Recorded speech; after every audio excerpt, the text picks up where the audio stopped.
and welcome to A Matter of Fact, a weekly podcast that says we don't employ Laura and she is not here as a place of second employment. With me this week I have Dave Cordingley and Laura Stevens, and I'm your host Kirby Rawstorm. The game is simple. Each week there is a different topic consisting of 5 rounds, each with its own theme. We've all spent the weeks researching and have brought our favourite facts for each round to tell the others. Whoever has the most popular fact wins a point, and whoever gets the best out of 5 is the overall winner.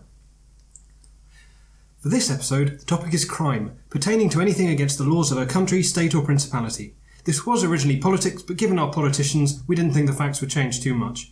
So round 1 we've got technology, and first up is Dave. I found this story when looking for another round, but I kind of had to squeeze it in. A 13-year-old kid called Jonathan Lebed committed one of the best... Jonathan who? Jonathan Lebed. Lebed. It sounds like he's made his own name and he's like a 13-year-old guy. I am Jonathan Lebed. Yeah. Lebed. Le desk. Lebed. I like it. He committed one of the best cyber crimes I've heard of. He started trading on the stock market, but rather than learning the whole system of buying, when to buy and when to sell, and all that jazz, he just set up hundreds of fake email accounts and site memberships for stock trader sites. He would buy really cheap stock from nowhere and then post on all these different ones that value was going to go up. And so this created hype. Yeah. And people flooded to the things that he would mark. They would go up. He would sell all his stock and walk away. There was one where per unit went from £2.50 up to, $2.50 up to something like $16 a piece before he cashed out. So within 5 months of this, he had accrued $800,000. Yeah. Oh, that's good. I like these things where people... it's a legitimate way to make money. Totally. I mean, you're not meant to misrepresent yourself as under an email thing, but... Other than that, yeah, he was again, and that was he was caught when he was 15, and the court tried him for fraud. But due to his dad's defence, which effectively said, look, he actually earned this. I mean, yeah, he's in a bit of trouble for all the separate email accounts, but he actually did legitimately earn this. Mm. So he had to pay back $285,000, which was all it was left. Which still left him $500,000 for his work. I'm impressed that he's... Did he save that, or did he... Did he invest it further?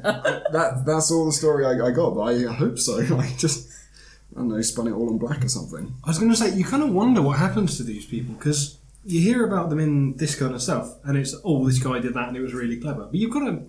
That can't just be like a one-off thing. These people have got to be fairly intelligent and actually have various different schemes all the time. Well... I mean, this tactic, I thought you guys might like this, is known as the pump and dump.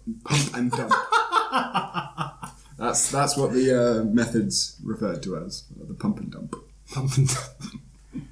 It sounds like a German bread. It does, actually. Or feticide. True, yeah. Oh, Christ. Yeah. Anyway, fair enough. That's my tech fact. Yeah, like it. Okay, so I'm up next, and I have got that robots have started committing crimes.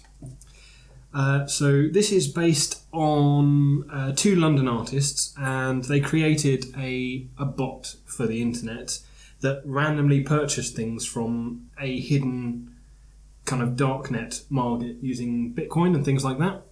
And the bot purchased, amongst other things, fake diesel jeans and 10 pills of ecstasy. But it purchased also perfectly normal things like, I think, a hat, a baseball cap with a camera in it, various different things like that.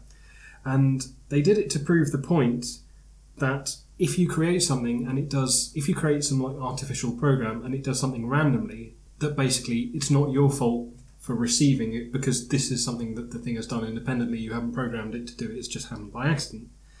But someone had actually just like a month or so before argued about the same kind of thing and said that basically if a woman were to create something to do online shopping, they specifically used the example of a woman were to create something to do online shopping and it accidentally delivered her something illegal, would that be her fault and would she be liable for criminal things?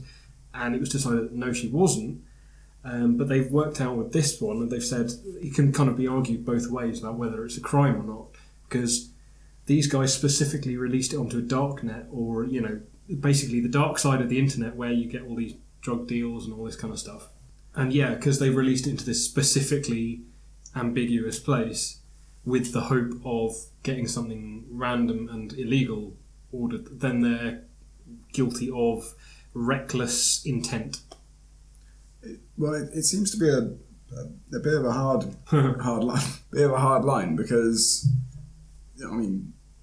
lawyers aren't trained to write program and code.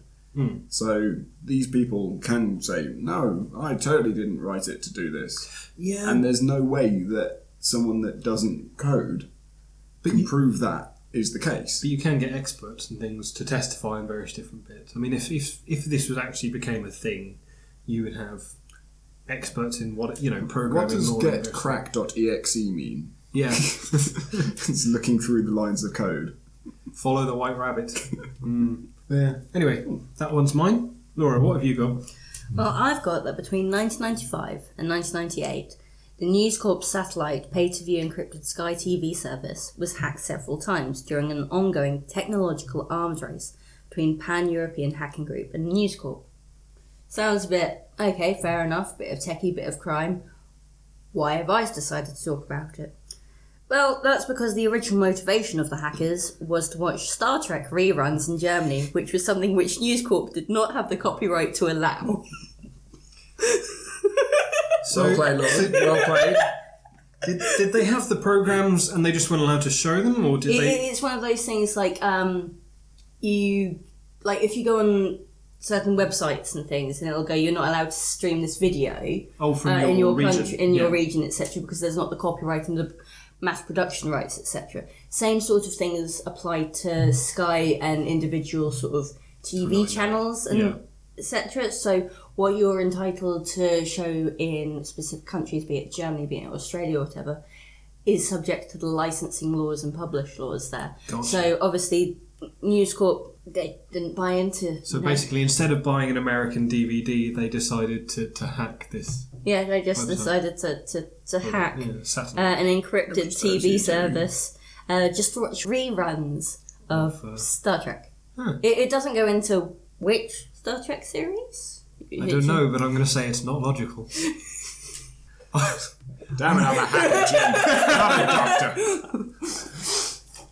So, okay, well that's the limit of my Star Trek knowledge. So, yeah. Okay, so round one. Who do we fancy? Dave. yes, I fancy Dave. I fancy me Dave. too. Yeah. So we all fancy Dave. So we're unanimous here. Hacking a satellite is some serious work to go into, just to watch some Star Trek. I like that. Cool. Laura, who are you going for? I'm going to go with Dave's. Excellent. Okay, I'm going to go Dave's as well. Dave wins round one. Woo! Way.